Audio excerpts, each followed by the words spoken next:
This is the work breakdown structure. So what is a work breakdown structure? The work breakdown structure is a tool used to organize work and deliverables for a project. It highlights what has to be done for each section of the project while maintaining what is prioritized. Who is using the work breakdown structure? Anyone planning a project would use the work breakdown structure. So our team used this for picking out what to do and where to go while involving the logistics of actually accomplishing each part of the trip. So there's a nice separation of what we want to do and what has to be done in order for that to be accomplished.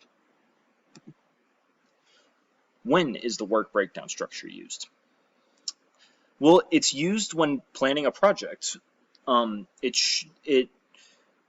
should be used for the most efficient planning method. Whenever a project has many parts and varying tasks, this structure helps mesh the scope of the project with what the project will deliver.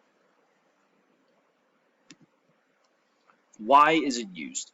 A work breakdown structure is used because it is an effective and optimal planning tool. A complex project, such as a study trip abroad, has many parts that all have to fit together.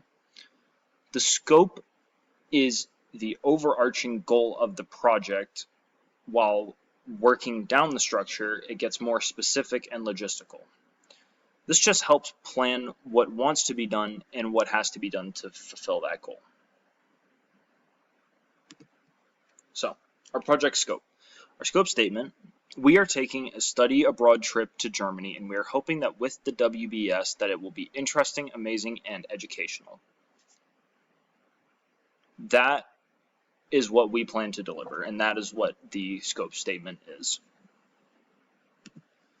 So our actual work breakdown structure. So we have it separated into academic, cultural, social, project management, and others. So these different categories are basically our priorities on what we want to focus on for where we go and what we do. Focusing on academics is we want to know about automobile history and knowledge, as well as the public transportation system, and trying to learn German while in Germany.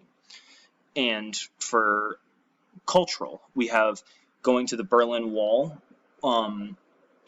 or attending Oktoberfest, and there's a bunch of different examples of cultural things in Germany. These are just the ones that we picked. And for others is really like kind of what you're interested in. So we had a art museum and a soccer game and visiting the American embassy while in Germany. And that's it.